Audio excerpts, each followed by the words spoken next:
Well, good afternoon, ladies, and I'm here now with my insights for week 4. And one of our topics this week is executive compensation. And for your assignment, you're to discuss the pros and cons of setting a limit for CEO pay. Uh, as I was researching just the topic of CEO pay, I found a very interesting article entitled The Roots of the Gender Pay Gap for Nonprofit CEOs. And it's by Young Jun Lee and Chang Kil Lee. Um, and this is published in,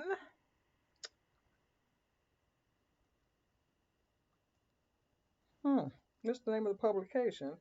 Oh, Nonprofit Management and Leadership. And the article was published in 2021. And basically, it's a report of a study that was conducted. And the reason why the authors were interested in the research is because uh, while we know there's a gender pay gap in corporate, for-profit organizations, they noted that the same thing existed in nonprofit organizations, that women CEOs often did not make as much or have the same high salary as male CEOs, and they wanted to study why that was the case. And and they were saying, it's a serious problem. Of course, it's a serious problem in both the nonprofit and the profit when you have one segment of the population doing the same work as another segment, but getting paid significantly less. And and what they found through their research, their background research, um, was that at the lower levels in the organization, paid employees, whether male or female, their pay was pretty much the same. There was equality in pay at low levels. It was once you reach the executive level, specifically the CEO level in nonprofit organizations, that men tend to make more than women. And so they wanted to kind of understand why did that glass ceiling still exist. And they studied it was a number of organizations. Let me get here to the data method.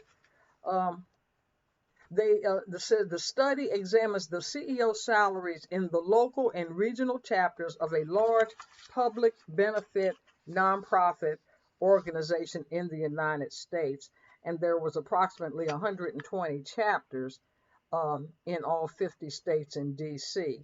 And so, and the study used data from 2016 of 668 regional chapters. And so they felt that this was a significant enough um, um, population to make the study, a valid study.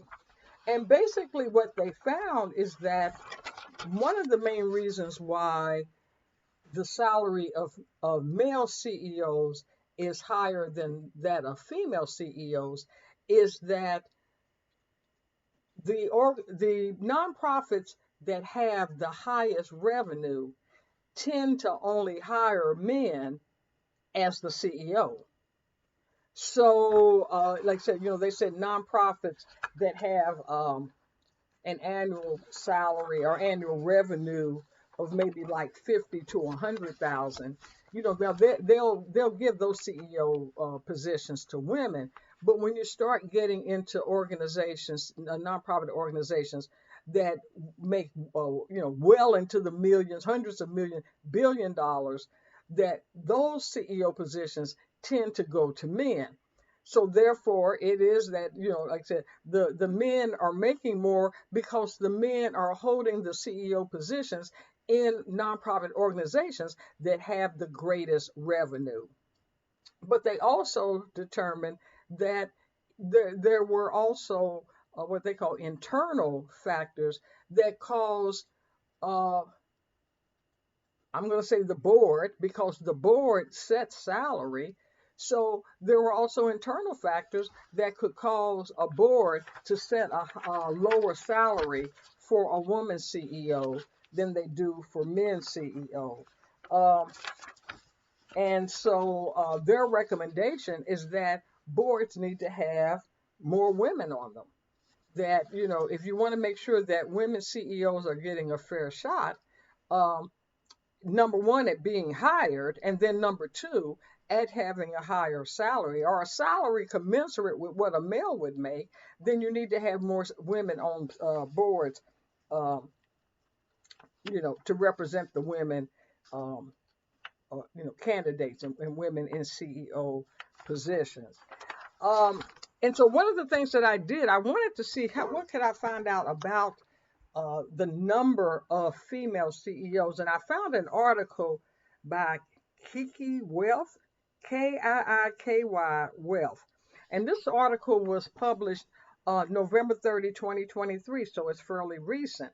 And it has the 15 highest paid nonprofit CEOs in the United States. Now, before they listed them, they talked about the salary of three CEOs of very, I think, well-known organizations, one of which was the Red Cross. And you all know I volunteer for the Red Cross.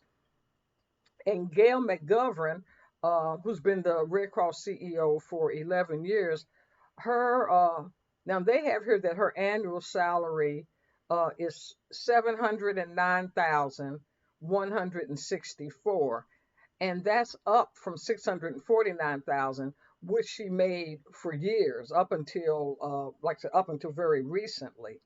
Now I just looked at the 1099 that, or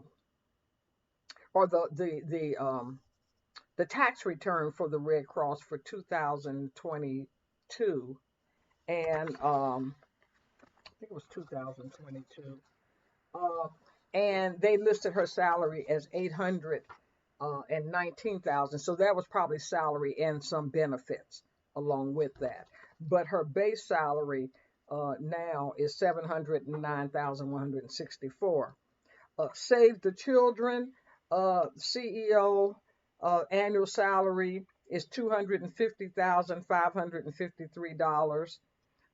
And now the Red Cross, the revenue, annual revenue was a little over $3 million. For Save the Children, that has an annual revenue of a little over $2 billion, their CEO makes $250,553.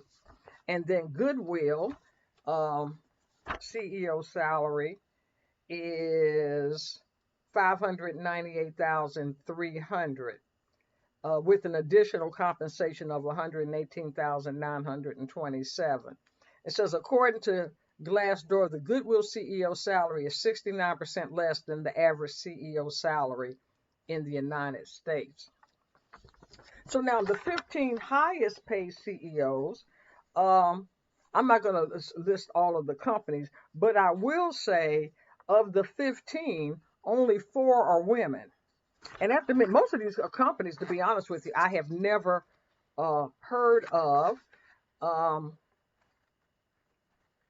But they are companies in the United. Well, Metropolitan Museum, I've heard of that. Wynton Marsalis, I've heard of him, and but a lot of these are companies, and a lot of them are medical companies. But again, of the 15 highest paid CEOs, only 4 are women, and so and it lists their salaries. So there's some work to do. Now, granted, this article was really focused on very, very large, like I said, companies that make billions of dollars. The types of nonprofits that we would most likely work with or for have revenues that'll be a lot less than that. But still, the role of women and the salary of women is something that needs to be taken into consideration. I don't care if the organization's annual revenue is $25,000. because women, like I said, are often looked at differently. One of the things that they said, the research study said that when they looked at one of the reasons why some boards felt that they could give women uh, a lower salary than men is they said women often won't spend as many hours a week working as men, where men will go off and work 60, 70 hours a week. Women will often cap it to maybe 40 or 50 hours, because let's face it, a lot of women, I don't care how much they make or what their title is, often have responsibilities at home that the husbands just don't have. I mean, it's just a matter of fact. Sometimes women say they need a wife. Uh, and so and that's a stereotype, because that's not the case for everybody, but that's a stereotype for women, that they're not going to be willing to work the number of hours that a man works. Therefore, um, and then compensation is based on, it's not an hourly thing, it's just based on and it's an annual compensation, and they feel like they want to get as much as they can, many hours as they can out of the person for that money. And so they feel like women won't work as many hours, therefore they don't deserve the high pay.